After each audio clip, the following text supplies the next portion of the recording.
Hello, I would like to thank everyone for being here. Welcome to another episode of Succeed Success Group. Uh, let's get right into the topic. Serious topic. Once again, I appreciate you guys for being here.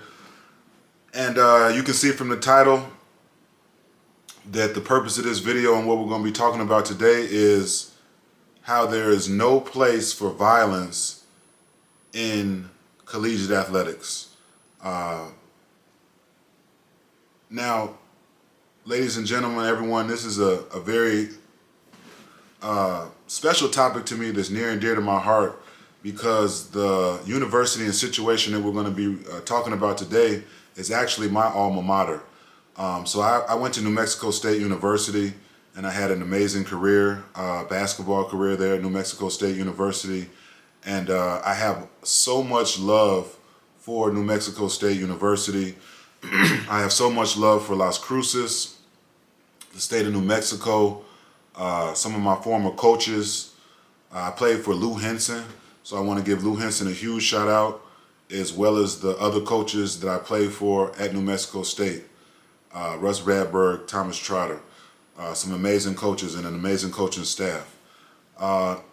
And you know, this topic, guys, is something that I'm going to talk to you guys about today. I'm sure we'll address it in later episodes and other episodes and things of that nature. And I'm going to stress and reiterate the point to you guys that within college sports, within any sort of college, university, high school, grammar school, anytime you're playing sports, there's no place for violence. There's no place for guns. And the situation we're talking about today, guys, is involving Mike Peake, who was a former basketball player at New Mexico State, who got himself involved in a situation that I definitely think could have been avoided. I wish he would have avoided the situation. I wish he didn't do what he did, and we're gonna kind of break down what happened. It's kind of a situation that has a lot of pieces and parts from what I understand. And, I think that not only Mike Peake, but some other people could have done some things differently within this particular situation. And it is unfortunate that it happened. It did happen. It did occur. And let's go through the situation so that we can make sure that this situation and situations like this never occur again. I don't want anyone out there who is planning on being a D1 athlete, anyone who is a D1 athlete, anyone who's an athlete at any level, D2, D3, NAIA, junior college, or D1, or a professional athlete. I don't want anyone to go through these type of situations. So let's start out by kind of just going through the situation. From what I understand, New Mexico State had a road game where they were playing University of New Mexico. So for those of you who don't know, New Mexico and New Mexico State are rivals. So New Mexico State has basically two rivals. And you guys know these are just amazing games, so much competition, so much fun. And, typically there's rival games within the state. So, there are several rival games that go on between two teams in state. So New Mexico would obviously be New Mexico State's rival. And, New Mexico had a road game against New Mexico. They were traveling. And the other rival that New Mexico State has, just a little tidbit, for those of you out there, is UTEP, University of Texas El Paso. So those are pretty much our two main rival games. I think in college sports you try to create an environment where, every game is pretty much a rival game. So you try to have that energy, same energy you would have for a rival team for every game. But this particular situation, New Mexico State, who was coached by Mike Heyer. He was the head coach at New Mexico State when this situation occurred. They had a road game, the Aggies, New Mexico State, on the road in Albuquerque. Albuquerque is about 3.5, 4 hours from Las Cruces. So, typically for trips of that distance, you typically take a bus. You normally wouldn't fly to Albuquerque for this game. You typically would take a bus, and that's what the Aggies did on this particular situation. So let's rewind from the game in Albuquerque against the Aggies and the Lobos. New Mexico are the Lobos.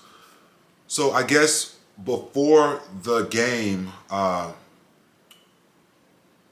on campus in Las Cruces, New Mexico State had a homecoming football game that happened, I guess some months before the basketball game on the road that I'm referring to. Now, apparently at this homecoming football game in Las Cruces, there was a huge brawl, a huge fight. And I'm sure a lot of you have seen it out there. There's a lot of footage of the fight that occurred at New Mexico State's campus. So apparently during this fight, it was at halftime. Like I say, when I was at New Mexico State, there were no football brawls at halftime or during the game. It was just good, clean fun, and people really just trying to support their team and support different players and things of that nature. But there was a fight at halftime. It looked pretty brutal, pretty bad. It was involving several people, and apparently there were some players from New Mexico State who got involved in the fight. Again, I wasn't there, so I'm just kind of going off information that I've heard. And apparently there was students at the game who attended University of New Mexico, and apparently one of those individuals maybe got beat up at the halftime of the football game. Again, I wasn't there, but I'm mentioning that situation because it has something to do with the initial situation of Mike Peake being involved in a shooting where actually a New Mexico student lost his life. So the person that lost his life in the shooting situation that occurred at the University of New Mexico campus was the same person that apparently got beat up during halftime of the football game in Las Cruces. So like I said, guys, there's a lot of different parts to this story. It's not overly complicated, but there are just different facets of the story. So this individual that got, unfortunately beat up at the New Mexico State football game, the homecoming game, has set up a plan and a plot to try to lure Mike Peake, who was a basketball player at New Mexico State, to the New Mexico campus when they had the road basketball game that they recently had that they canceled. So, this was, I suppose, the whole plan of this individual. There was a young lady who was involved. So Mike Peake must have known this young lady or was talking to this young lady. She sent him some advances saying, hey, come on down to campus. This is not New Mexico State's campus. This is New Mexico's campus when New Mexico State went to the road trip, for the basketball game. So the young lady is sending some advances, I'm imagining, to Mike Peake, saying, meet me on campus so that we can hang out and, hang out. So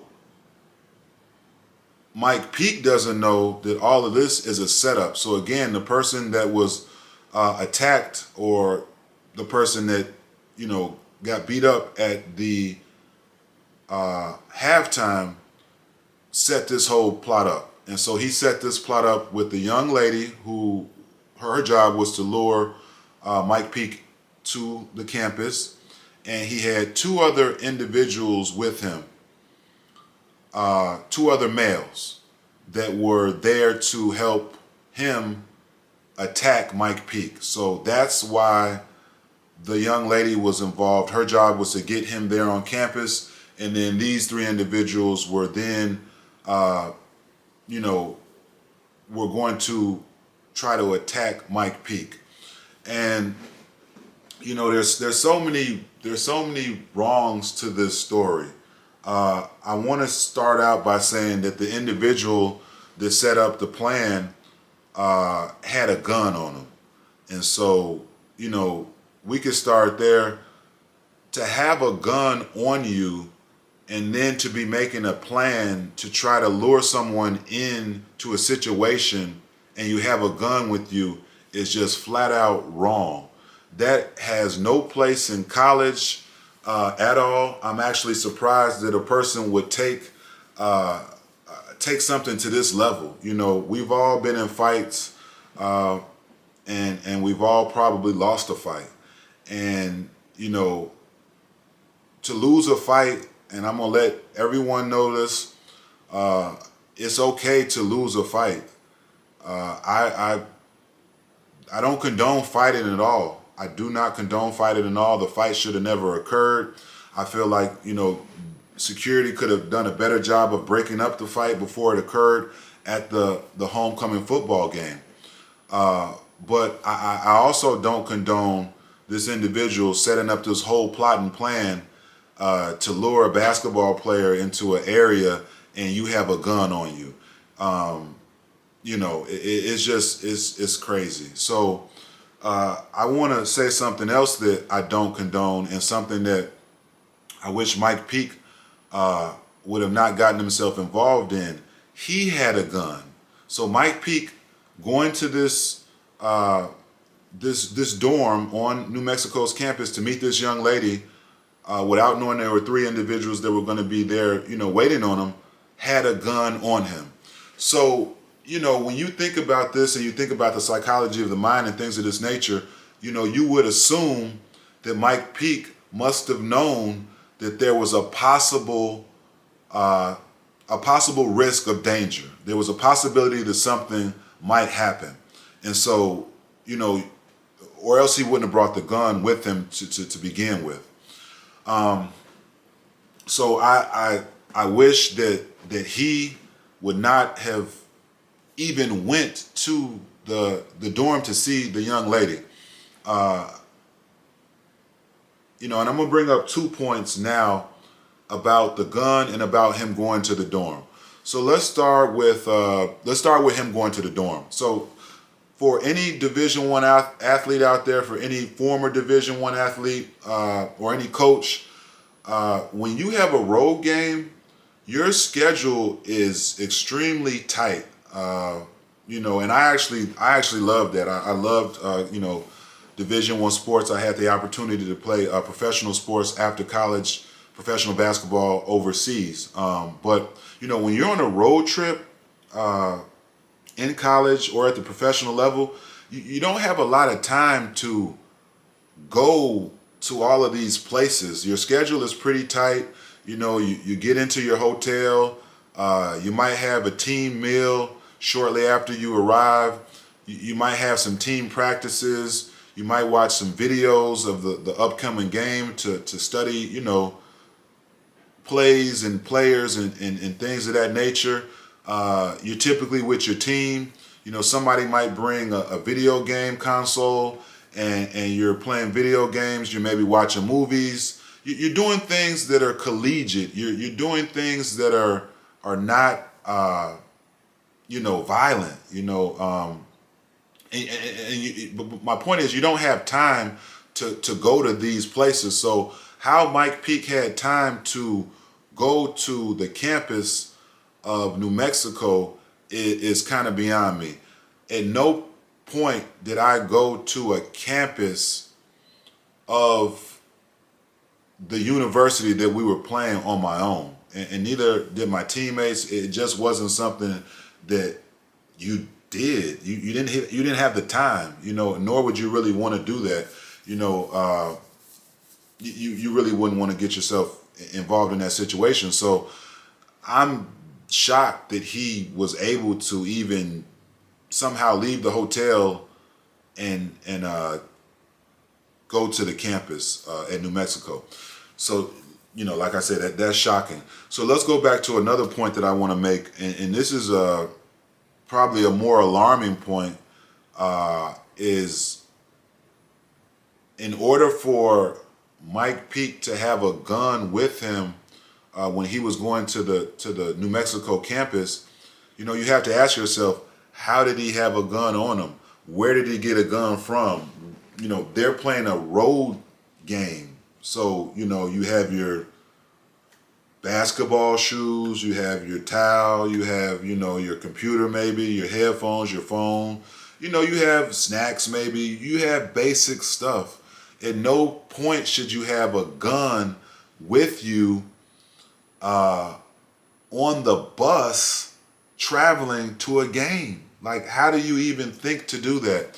So I'm assuming that he traveled on the team bus 4 hours to Albuquerque with a gun in his bag.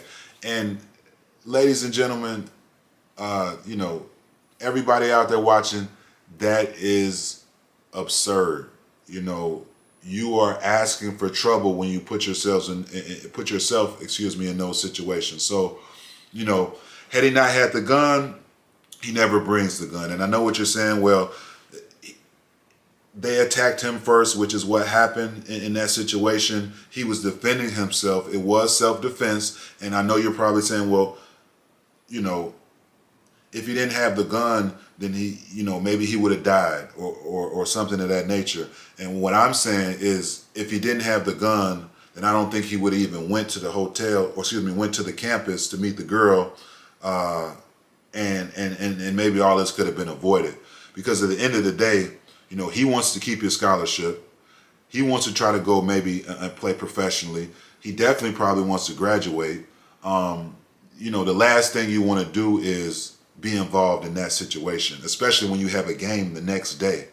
So, you know, I'm going to reiterate the point to you as well, that within a split second, your life can change. So you have to make sure that you do things right. You have to make sure you take care of yourself and really are careful and don't put yourself in situations that you know could possibly lead to things that could, you know, destroy your life or change your life dramatically, or lead to you being incarcerated or things of that nature. So, you know, had he not brought the gun on the team bus, I don't think he would have even went to meet the young lady. And hopefully this situation could have been avoided. Now, let me point out something to you guys as well. And this is if you're in college, this is if you're in the pros, this is if you're an adult, this is if you're, you know, in grammar school. When you have a situation, and obviously Mike Peake had a situation because he was bringing a gun on a road trip, you go to an adult, you go to, you know, a parent, you go to your coaches, you go to someone, a teammate that you know has their head on their shoulders and can help, you know, wean you out of this situation or lead you in the right direction, or give you positive motivation that you need. And I don't think Mike Peake did that, and I wish he had done that. I think that he could have definitely avoided the situation had he done that. And so, you know, anytime, guys, that you're in a situation and things are starting to mount up and mount up and mount up, and maybe you feel it getting like above, you know, where you can handle it, reach out to someone. This is something that has helped so many people kind of get, you know, through a situation. So let's kind of go back to the situation that could have been avoided. So Mike Peake does talk to the young lady. He goes to meet the young lady at the dorms at New Mexico, and I would say no later than 3 seconds to 5 seconds of him talking to the young lady, these three guys who are students at New Mexico go approach Mike Peake. One has the gun, the person that had the situation at halftime of the football game. He has the gun on him. One of his associates has a baseball bat on him, and the other person, I believe, is just there to, you know, maybe be a lookout, assist in the attack of Mike Peake. And the young lady is there, and she lured Mike Peake in, so she's definitely involved. She knew 100% what she was doing. She knew the purpose of luring him into that situation. So when he walks to the dorm, he walks to, basically there's a door down like a path, and so it's kind of not a big wide open space, and it's dark when he does this. It's late. He's going to meet her, I think at, I don't know the exact hour, but it's dark. And so they immediately go to attack him. One of the young men goes to hit Mike Peake with the bat, the baseball bat, in his leg region, his leg region. The other young man, I believe, pulls out his gun. Mike Peake then turns around, and let's say, he's facing this way. He then turns around in the opposite direction, and he's running, and he has the gun, and he fires the gun in self-defense, because obviously, the individual who had the gun from New Mexico, shows the gun. So Mike Peake thinks that this individual is going to, probably shoot and kill him.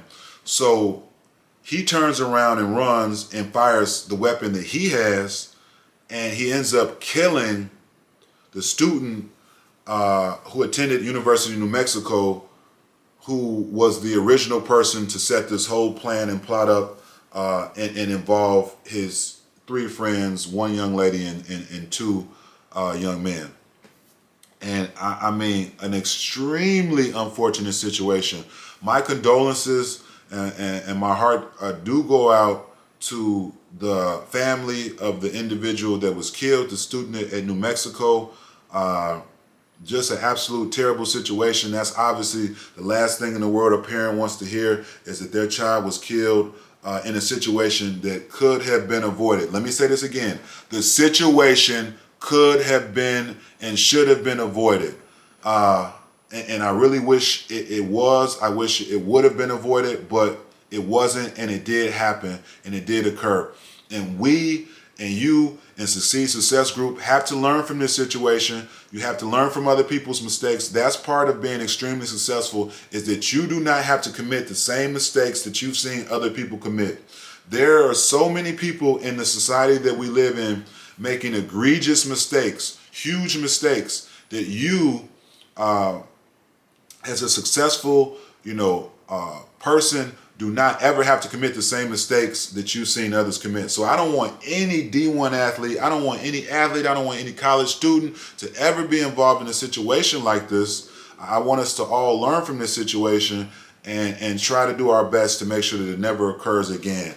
And as I can say, this topic is near and dear to my heart. I am an Aggie. I'll be an Aggie for life. I have several friends in Las Cruces still to this day that have never left the area. It's a beautiful college campus. It's a beautiful program.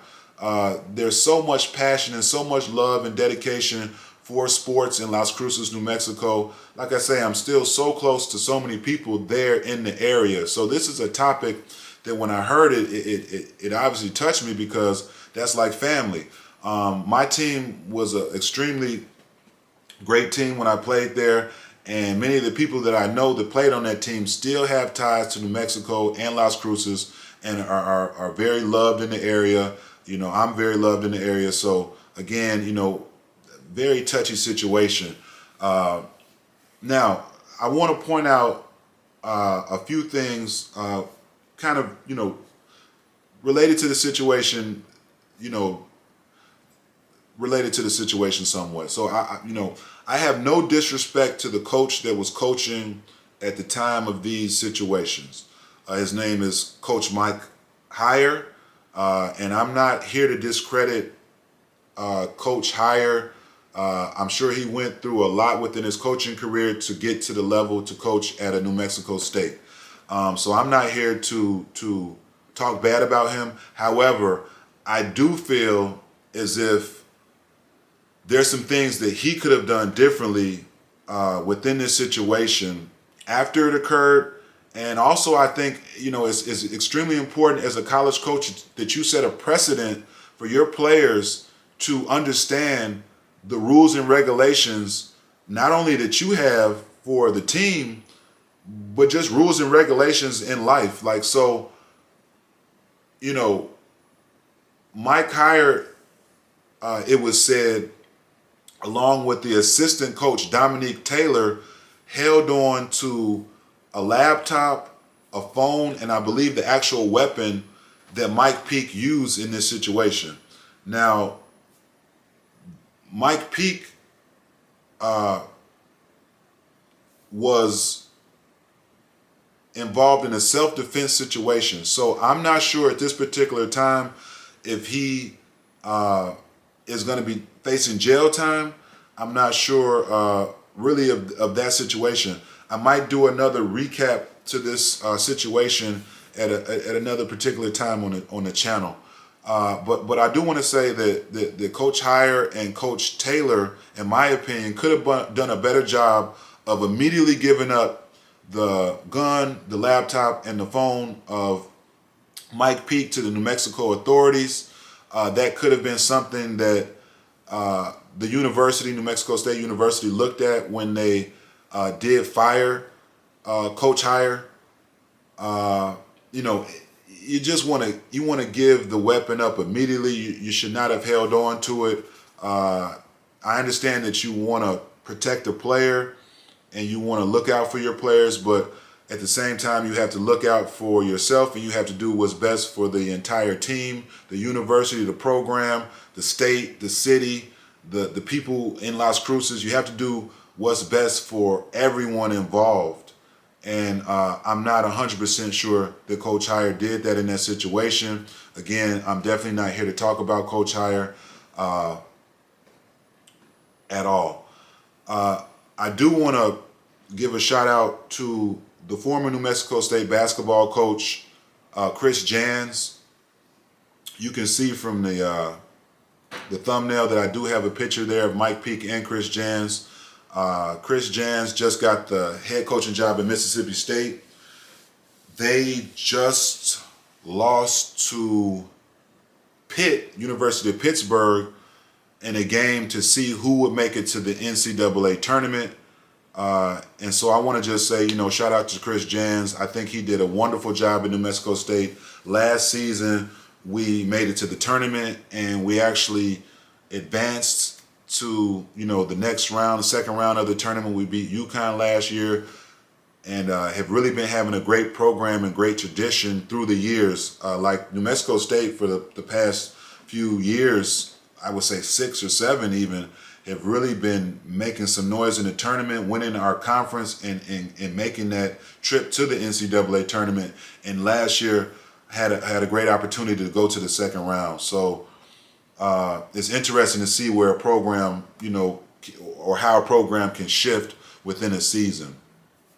And, I think it's unfortunate for Coach Heyer. Anytime you're a coach, you're never around your players 24/7, so you don't know what's always going on. But I think that it's so important for a college coach, for a high school coach, for any coach, for a professional coach to set a precedent where your players kind of know in the back of their head, like, I can't do anything wrong. A coach doesn't tolerate that. And, I'm not saying that Coach Heyer didn't do that, but I just want to say that maybe he could have done a better job of that, and that's something that's extremely important to me within college sports. Anytime you're leading a group of young men or young women, you want to lead them to greatness, you want to lead them to excellence, you want to be a model fit and a prime example to them.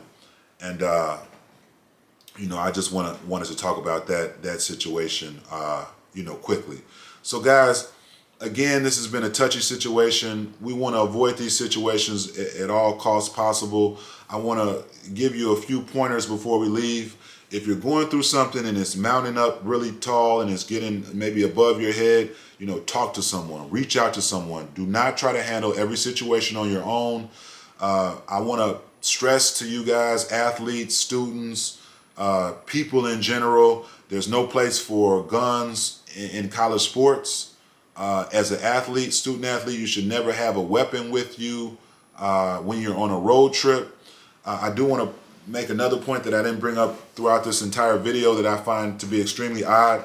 2 players from the team, New Mexico State team, drove somehow and picked up Mike Peake after the situation. And they were in a nice car.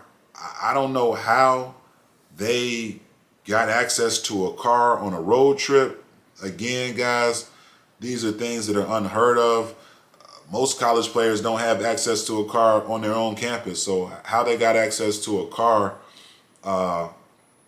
to pick up Mike Peake is something else I don't understand. And to bring it back to just the recap, I want all you guys to be so successful. If you have the opportunity to play Division I sports, this is a huge blessing. It could be taken away from you like that if you make mistakes and you don't appreciate the opportunity that you have. So appreciate the opportunity you have. Even if you're not playing Division I sports or you're not playing sports at all, and maybe you're just a college student, or maybe you graduated from college and you have a wonderful career, or maybe you're doing whatever. You could be an adult, 60 years old, 50 years old. Appreciate the opportunities that you have and the opportunities that have been put in front of you, and do everything to protect those situations. And again, guys, just want to thank you guys for being here. Let's make sure this never happens again. I think Mike Peake was a talented individual, talented basketball player. Unfortunately, he'll probably never get the opportunity to play college basketball again. I don't know if he's going to be given jail time for this or charged for it. It was self-defense. I do want to say that the other 3 individuals that were involved all got charged in this situation because they knew what they were doing. They were luring him to try to attack him, maybe to even kill him. So they were actually charged, and they might face jail time. So the fact that he was involved in a self-defense situation is extremely unfortunate. And like I said, I think this is something that could have totally been, avoidable. And I want to make sure that moving forward, this never happens again. You guys are so talented. You have so much going for you. Walk in your greatness. Be all you can be. Do all you can do.